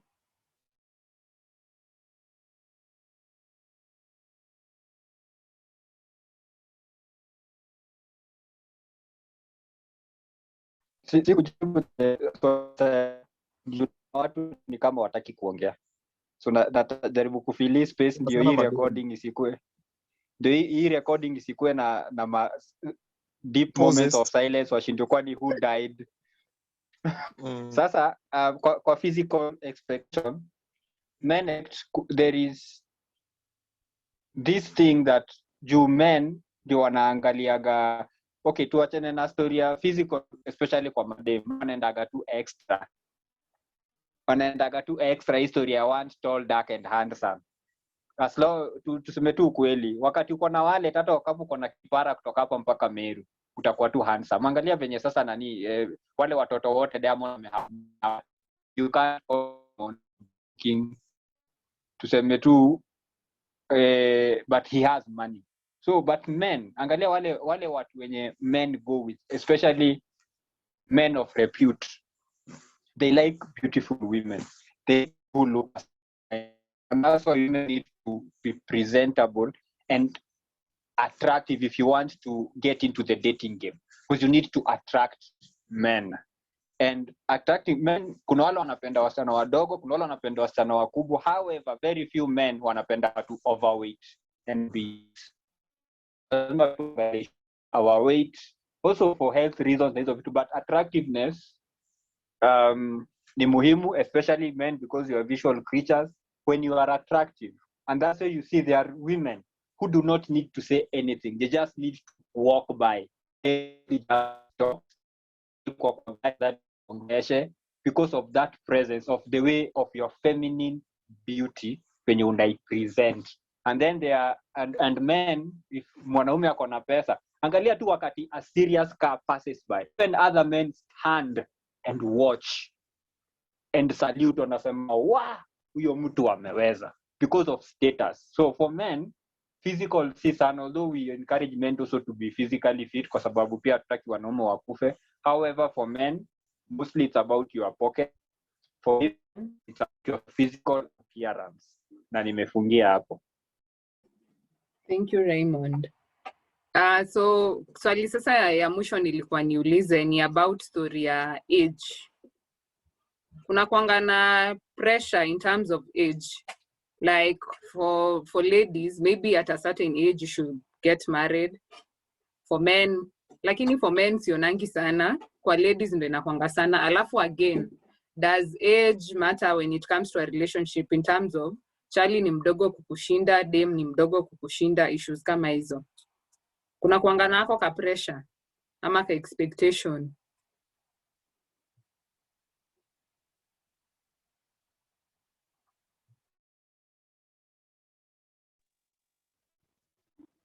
Well, Julie, let me say something about the age. When it comes to marrying someone who is older than you or younger than you, you depend. But kuna kuna zile stereotypes za community, how they tell you, ai manze, huu mwenye umeoa manze, umeoa shosho yako. Sasa unasikia vitu, some of the comments zinatolewa huku nje, saa zingine pia zimekanga mtu a pressure as to why you are marrying such a person. But when it comes to hiyo ingine ilikuwa ni marrying someone who is older than you, and hiyo ingine ni kwa madem kuna kuangana like ni kama kuna age kwanza ukikaribia 30 na hujaolewa, watu kama mimi kuna kuangana hizo pressure zenye society imekuwekea. Sasa ushaisikia ajinafikanga age fulani. Okay, hisi kwa madem peke yake, hata kwa machali unasikia ngoma umefika age fulani, unasikia mpaka mzazi anakuuliza ai bana, tuoni hata tusikifu nunu maji. So inakuanga ni okay, ni pressure kwa community everywhere. Yes, kuna venye wewe as a person umejipanga unataka you want to get married at a certain age, but kujua venye zile plans uko nazo. But kuna wale watu wanaona future yako kukushinda, and they know better than you. They want you to get married as soon as possible. So because najua pia kuna watu hapa wamekuwa victim, na sitawataja ni akina nani. So and it is possible it happens anyway. Oh, and also does this affect sometimes a partner mwenye utachagua, especially for ladies ama hata gentlemen, umefika age fulani na ujawa, so kuna kuanganako ka pressure, you just now marry anyone. Does that also happen? Yes, it does happen, because unapatanga when you are living with the pressure in a community wanataka what other people want, unakuharakisha to hizi ma pressure zenye watu wanakupatia. So you go get married to someone mwenye you are actually not willing to get married to that person. Ingekuwa ni ile ati ni option yako, haungeendea huyo, but since community imekupressure, you'll have to do that. Yeah. Thank you. Edwin alafu Raymond. Sasa kwa nini ni rush into marriage because of the pressure being given to me by the society? So I think hata nikiwa 35 na sijamari, society ifai kuni pressure, sifai kufilio pressure. Nikiamua nataka kuwa na 40, hiyo ndio vile mimi nimeamua. Society ifai kunichagulia. Society itakuchagulia but itakusukuma kufanya hizo vitu because these things happen. Kuna wengine wananichokozanga hapa Facebook, sitataja majina. Raymond? Mi nataka tuishi, tutoke kwa hizi fantasy world, and I keep repeating this thing, tutoke kwa fantasy world. Marriage si yako, let's be honest. Marriage ni ya community na society, si yako. So that's where the society has a say. At the end of the day, we want kids, we want our name, we want our clan to continue, our family to go on. And wewe kama part ya familia yetu, you have a role to play in that. History ya watu kukuwa selfish, it's all about me, my needs. When are you going just yourself? It's all about what I want. Raymond una lost. Na nisikia sasa? Yes. Uko kwa community. Community kona expectations. Na hizi expectations utazimit. Kwa sababu, what happens wakati umevamiwa na wezi? You scream for help for the community to come and rescue you. So wewe pia uko na expectation towards this community. Why can't the community have expectations towards you? So we should stop the me syndrome. And people start asking questions, not just ladies peke yao, even men. Because mimi nataka mjukuu, mimi nataka kuitwa anko. I don't want to be the one shindake mkisumbua wakati mmezeeka, because that's the only kid in the family. Ati sasa tuma mtoto wako akuje akanichotee maji. Kwa nini hukuzaa wako? Nini hukupata wako? because at the end of the day hapa mbele utazeeka, hiyo nguvu uko nayo itaisha. Alafu madem especially tuongee tu kweli, tuko na ile kitu tunaitaga biological clock, and many people want to argue against it, or medical or science or sijui nini, but it is real. Kuna mali kifika, you can't have kids, or your inaitwa nini, possibility yako kupata watoto inakuwa the older you get. That's why unaona wasichana teenagers, they just look at a boy and fall pregnant. Kuangalia tu chali unapata ball. But kuna mtu mwenye atalimwa alimwe 5-6 years mtoto apatikani, because age ishafika mahali penye even your body now iko like ni subu sasa. Also men marry younger women. Why? Because men want to have kids, and many kids.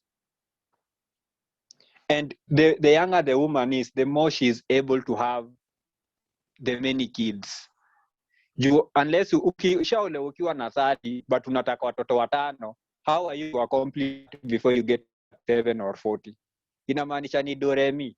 But mtu mwenye ako 20 anataka nzuri.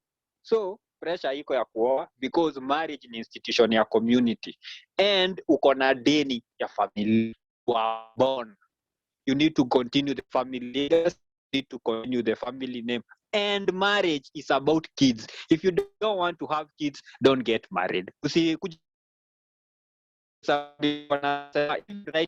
Watu wanakataga kuget watoto wakiwa young, alafu wakishaanza kuzeeka wamefika 40 na madaktari sterilization sijui nini, nataka sijui niweke mayai yangu kwa fridge. Why? So tutoke kwa fantasy world, tuache kudanganywa na hizi vitu tunaona huko kwa wazungu. Hao watu wako na issues. If only you could dig deeper, utaona zile issues wako nazo. Some of them just wish ningepata wakati nilikuwa young, because I only have one kid. Na mtoto wangu wako na issues because I waited so long to get this kid. I waited so long to get married. Niliambiwa marriage inadunisha wasichana, so I needed to get my PhD. Unafika 40, hakuna mtu sana kuangalia. And let's be honest, the more dem anazeeka, active she becomes. Hiyo ni entropy, unaenda ukibit. So snag that guy mapema, mchoke pamoja. At least wakati utabit hata kuwa na notice. That's why unaonaga mtu wa notice mtoto wake akigrow, because uko na yeye. So mtu hata notice ukizeeka because mko pamoja daily. But ni kuache saa hii tukutane after 20 years, nitaona umebit. Sasa ndio unaanza kuniambia kama, imagine ile story kuna niambia 20 years ago, sasa I've thought about it and I'm serious. Aje. So why would a man marry an older woman unless akona pesa? This woman cannot give me kids. Halafu mbona ni kwa watoto kulishia? Makes sense, because a husband wants to be the authority in the house. Na tukue tu honest, a woman who is older will have more authority because of age. Nimeona vitu mingi kukushinda. Wewe ni mtoto wa 1990, mimi ni mtu wa 1980. Wewe unaweza niambia nini? Hata madhara inakuja. Si tuangalie reality venye iko na tuangalie kwa nini kunaendaga hivyo. Angalia wale watu nyomewa watu wazee. It ends in tears, most of it, unless sasa ni kwa pale kwa biashara, which I encourage. Yenyewe kama mtu ako na pesa, mama ako na pesa na anakutaka, ingia pale ufanye biashara. Asanteni. Mimi niko na swali kwa Raymond. Okay. Edwin. Umesema nini? So Raymond, ukisema so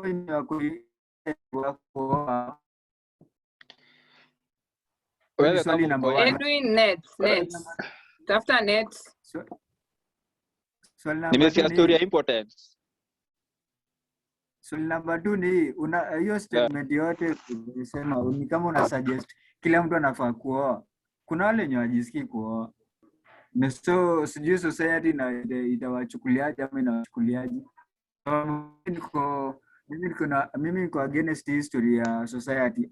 Haifai kunichagulia vile tu umesema, sijui mtoto wangu mwingine mzee wake. Mimi kama tuseme ni 40, mimi nitaamua ni 40. Society haifai kuniambia whatever hizo mapresha zote. So hapo kwa umesema important wafai kuoa ama So acha nijibu yako ya importance. umesema Nimeget swali yako. Edu uko na two questions ya importance, one, and two, issue ya society ifai kukushow anything, right? So wacha ni respond kwa zote. Number one, kama uko important, bado uko na expectation ya kuendeleza family name.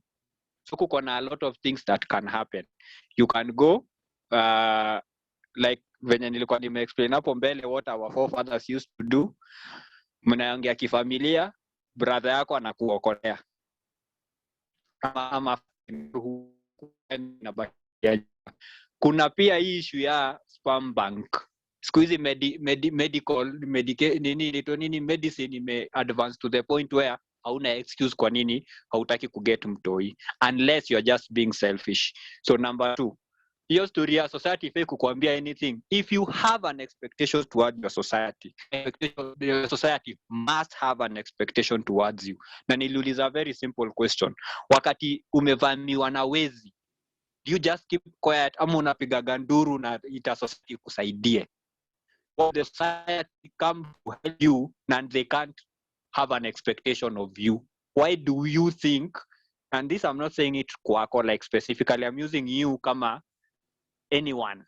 Why should anyone expect the society to do anything for them if they feel that wako sawa? So kitu peke yake mstuni, then anaweza fanya whatever anataka kufanya. However, wakati uko kwa society, kuna expectation tuko nazo kwako.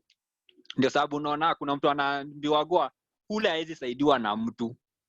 Why? Because wewe ushakuwa kwa me syndrome to the point where hakuna mtu anaweza kuambia anything. So okay, endo decide huko. Unaona something happens to you, unapata matanga, nobody comes. Unapata janga, nobody comes. Una invite watu bash, nobody comes. Juu wewe usha decide wewe how need society. At the end of the day, we need our society. We need our community. And our community, as long as we continue needing it, will have expectations towards us. You have unachagua ile unataka kuoa na nini na nini na nini. Men can even marry at 50. Kwa sababu at the end of the day, lazima kuna point kwa nini. Uwezi tu kaa at 50 years na una do, hakuna dem atakutaka. So unless unakaa ukitafuta pesa, uwezi tu sema tu nitachill tu mimi nitaoa ile time na unaoa mtu. Na unaweza taka now I'm ready to be married and nobody wants to get married to you. So lazima either unakaa hivyo ukijaribu kujitengeneza more either attractive for marriage, unatafuta pesa, unatafuta status, but madam honestly uko 50 unasema utolewa 50, nani atakuoa unless unataka kujioa ama utafute ka 10. The older you are, chali mwenye ako 20 years anaweza marry dem hata akiwa broke, because yeye ndio bado unaanza life. Ukiwa 25 30 at least unaweza marry dem hata kama hauko so stable, but 40 50 and you still broke and to get married to whose daughter? Na nimefikisha hapo. Sawa sawa. Mi nilikuwa pia nataka kucomment niseme at times pia pressure ikuangi tu kwa like aging ndio uolewe or something. Kuna pia ile pressure yenye maybe you've grown with these peers. Watu wako 19 wameanza kupata mimba, wameanza kumove in na maboyfriends wao. At times pia pressure inashikanga wase wengine, unapata you get married earlier, and at times your marriage doesn't get to enjoy your marriage to a later age. So unapata your first few years in marriage zilikuwa na issues mob, paka at the time unafika labda 30s hata utaki kusikia story ya marriage. So kuna pia pressure ya saa zingine kuolewa mapema, and at times it works against whatever plans you had. Yes. So nikimalizia, I'll just go through the comments once more, alafu ni invite Raymond to conclude. So Hasenya says women have greater pressure age-wise. A younger woman will always be more attractive, especially given the same conditions for men. Not so much. Women have their peaks in their 20s, while men tend to peak in their 30s. Priska says, yes, societal pressure is very alive.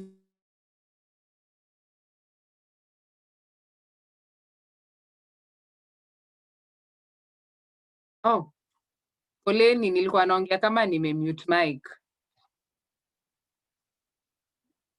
So women have a greater pressure age-wise. A younger woman will always be more attractive, especially given the same conditions for men.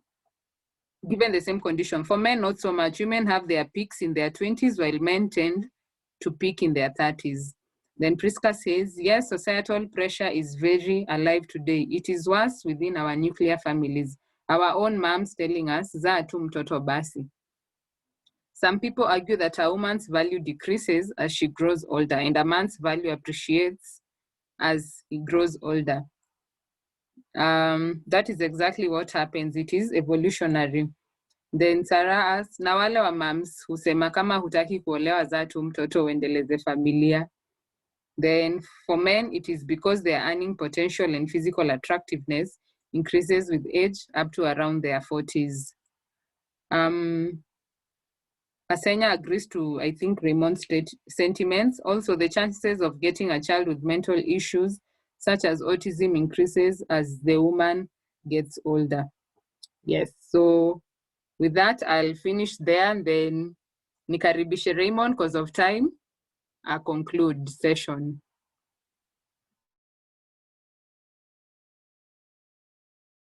Asante sana, Jolie. So I just want to ask a question, and then guys can just chip in or chime in and say what they feel. So what are some mental health issues that can arise because of these societal expectations? Na mimi because ya kutaka kumaliza haraka and we need to move, nitataja watu. I'll give an opportunity to some guys, and then if and you want to say so that I can see you. So wakati tunaendelea if haujaongea ama uko tu hapa kutuangalia, care.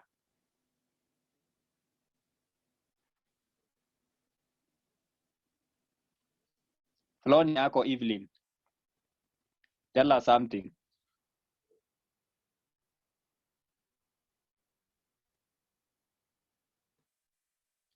Huyo hata ni kama aliacha tu Zoom ikiwaka katoroka. Sara Olunga.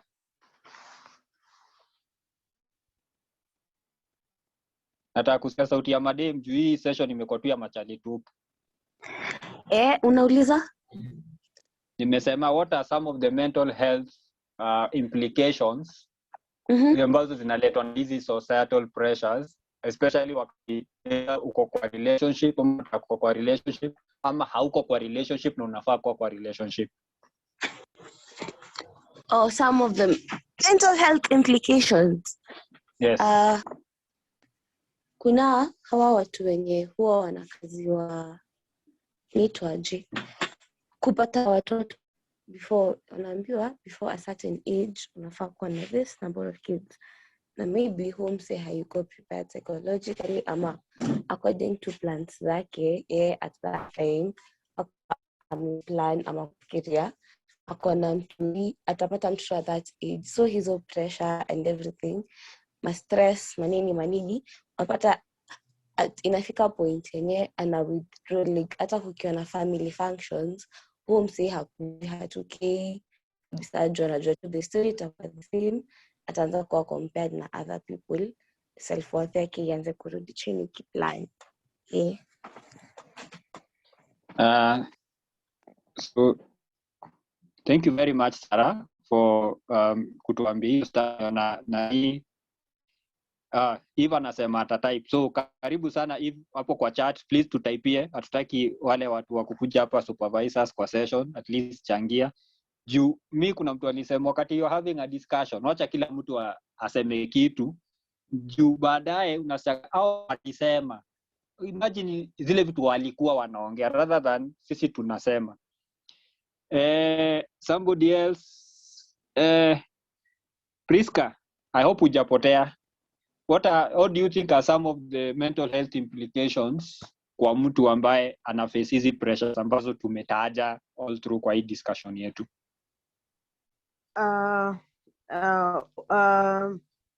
I think for me, the top list would be poor life decisions. Yeah, Can so you I think explain? in terms of you get societal pressure to even get kids. Maybe you don't even like kids in the first place. Then you just get kids for the sake of society. And then you end up being toxic to your own kid. Some people even end up killing their own kids. And the same is transferred to family. So you just get a partner for the sake of it. You know, my family is pushing me, so let me do this. And there's a viable partner. Let me just get, you know, a partner, and then you become toxic in their life. And at the end of it, it becomes a toxic environment for even that society itself. So me, the number one thing is poor, you know, this day we have to live with and ever.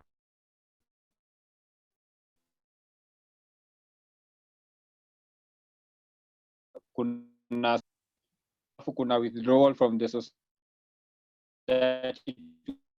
to avoid the there is a family. Anthony Njangiru, watu walishalala huko kwa session. Kolo, uko nani? Yes, mimi ni Kongo tu hapa. Sawa, tupatie some mental health implications, especially machali. What are some of the things easy societal pressures zinaweza zikaleta in terms of mental health? Me, I think Kenya naweza nikasema in a nutshell ni inapiga irritable behaviors ndani ya partners. The reason as to why I'm saying this is because some of the most common emotional reactions to stress, whether inatoka within your relationship or outside of it, inakujanga inakuwa, it becomes like uncharacterized by the way mtu anakuaddress. You see, una feel ni kama udema na kutest, and then you become agitated. Because why? Expectation yake ijakuwa met. Unashindwa umse kwani ananipima ama nipimi. So kuna kale ka triggered irritability ina develop kwa mtu, especially with the people we hold so closest to our hearts. Kuna kwa na ile outburst inakuwa prompted by attempting to address some underlying problems. So largely out of just defensiveness, you try to avoid taking blames.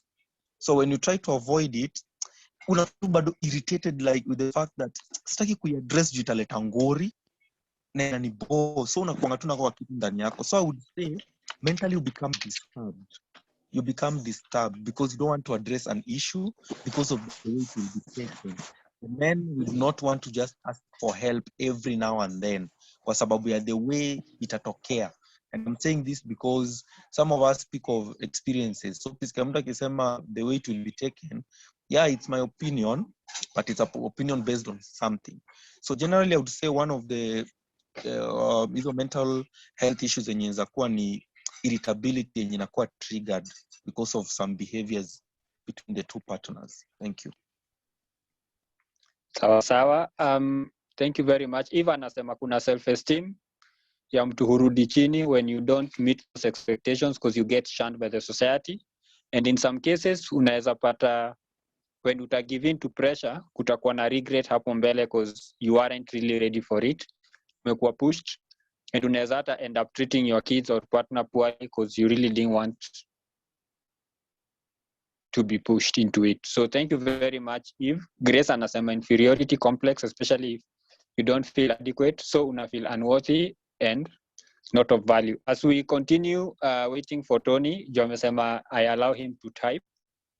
Kukona, I think we also need to be cognizant of the fact that sometimes as people we need to be pushed to do things. It takes that nudge for you to realize that, because what I do with people when they say I want to get married at a certain age, I ask, so yes, you want to get married at that, especially when it is ladies or women. So to get married, yes, how many kids would you want to have this many kids? Okay, what will be the distance between the two kids in terms of family planning this much? Okay, piga hesabu ya umepata mtoto ametake this time kugrow, kufika shule, anaanza shule, atamaliza shule at what age? So wakati mtu anapiga hiyo hesabu yote ana realize, my math is off. Because na realize maybe at the time, maybe the last one anaingia class 8 already ako 60. So I realize, no, that will be too late. So I either need to revise the number of kids I want, or I need to revise something in my plans. So at least some of the things naisema hivyo because it also brings an awareness or an awakening kwa mtu when you start getting this pressure. The question is, why now? Why now? There are people who don't want to get married. We understand. Everybody has that choice. But hiyo choice and you may choose not to get married, not to have kids, what implication does it have towards you and your family? So lazima pia you take that into account. Some people, they even get ile nini unarushwa nje ya familia like we hatukujui. You get hostile societal members or family members wanakuwa hostile towards you. So that might bring issues of depression, issues of withdrawal, issues of kuji-isolate na isolation. So kuna a lot of mental issues zenye zinaweza zikakam towards this pressure, but wakati tunaongea mental issues, they don't all have to be negative. So Tony amesema one can get depression, especially in a case where you are required to give more than you can be able to provide in a relationship. One also may not be able to be positive in terms of what he or she can be able to achieve in terms of planned goals. Sometimes you tend to do things away from your plans to avoid issues. So thank you very much for your participation. However, I want to leave you people with this question.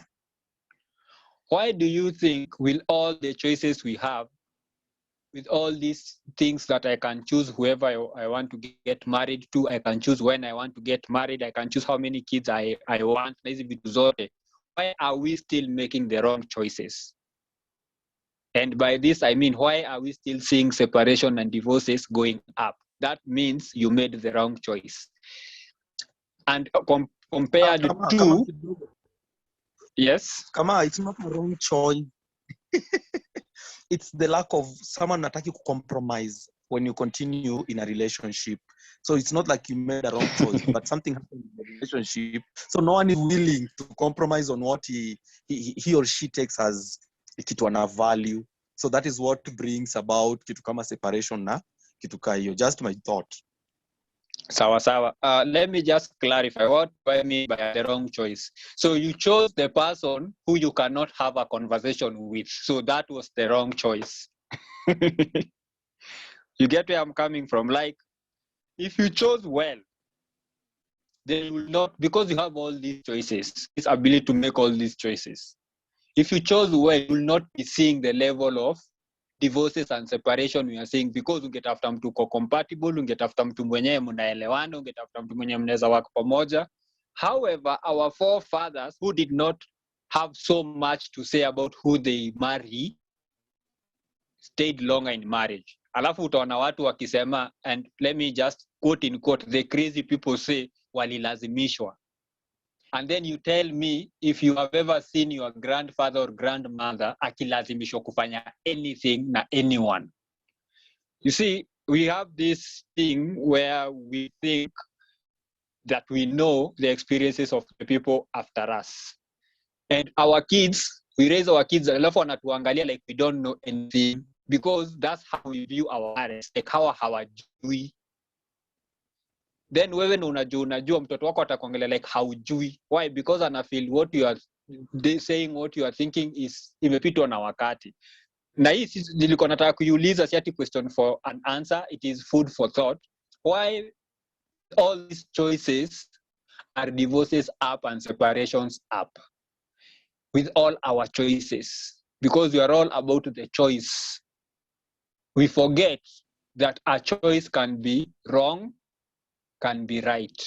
And my parting shot is we need the society to give us pressure. We need the society to set standards, because we cannot be in a society that everybody does what they want. That's why the society says usiibie mwenzako. Ukiibia mwenzako kuko na 1 2 3 takufanyia. Don't kill, don't do this, don't do this. You can do this. This is unacceptable, this is acceptable. We need a society to give us structure. And within that structure, there are things the society will expect of us that we don't like. And there are things we will expect of the society that the society will not like. Like, for example, if mkona matanga, your family expects you to chip in something. You don't like it because labda uko broke and need, but kuko expectation like, you need to do something to make kusaidia hii mzigo. So kuko na hiyo kusaidiana. The mental health aspects, kuna positive, of course, kuna negative. So like I always say, we need a lot of therapy, especially wakati umefika mahali unafeel mimi sitaki kuoa ama kuolewa because niliona fulani na fulani kitu imfanyikia. That is trauma. So you need a lot of therapy. And then marriage, venye nilisema si ya fun, ni ya kazi. Ni kama nobody goes to work for fun. People go to work to accomplish goals and to get paid. So you need to ask yourself, I want to get married. Why? I don't want to get married. Why? So thank you very much for the session. And ningependa kurudishia nini, wacha niangalie chat.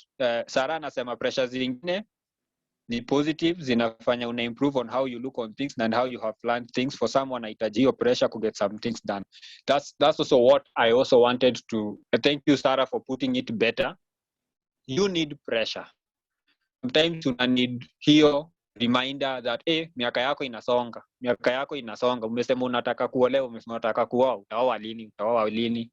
Ama even unaulizago like hata hatujasikia tu hata msichana mwenye amesema hata, ama ujai kuja hata na msichana ukapita na yeye hapa. That's what wanaume tunaambiwago. Ikifika mahali unasikia mzazi anasema unajua hata hatujai sikia umeweka mtu mimba. That is still pressure kukwambia afadhali tu ni mtoto huko nje, but tunajua uko na mtoto, because some of them think either you are impotent ama umechange mbao, wewe umekuwa Batman. So I want to take the session back to Jolie. Jolie, back to you. Thank you so much, Raymond. Hata mimi nilikuwa na mchango ingine ya a mental health issue that might occur. At times unapata juu ya peer pressure, people find themselves in wrong relationship. Unapata they endure story kama za gender-based violence just because someone has money. You were socialized to get married to someone who has money. So this someone takes advantage of you. Everything he says, lazima ufanye, otherwise usipofanya ni kichapo. So kuna hiyo a mental health issue that may occur hapo. At times utapata kuna trauma. Alafu pia when it comes to pressure ya story na finances, especially to men, some men might be suicidal. Alafu kuna wale pia wata opt to get into alcohol and drug abuse as a coping mechanism, which of course ni negative coping mechanism. So he'd rather go outside there, ile pesa kidogo anapata akunywe badala ya kuenda kwa nyumba ambayo pesa ni kidogo haitoshi. So yeye anaona wacha enda akunywe, after all whether alete hiyo pesa ama asilete atagombanishwa. So yes. We have come to the end of our session. To may extend that na like 16 minutes. But I thank you all for staying till this time. This was a very, very informative session. And nimependa mchangio yenu, especially wanaume. Nilikuwa nimefikiria mtaongea sana, lakini I've realized you're very talkative. So the same way that communication is here, I hope we emulate the same communication at these other sides of our relationships. So ni muhimu sana. And thank you all for coming. We shall share the recording with you guys. So kwa hayo mengi, mkuwe na usiku mwanana. Asanteni. So we officially end our session.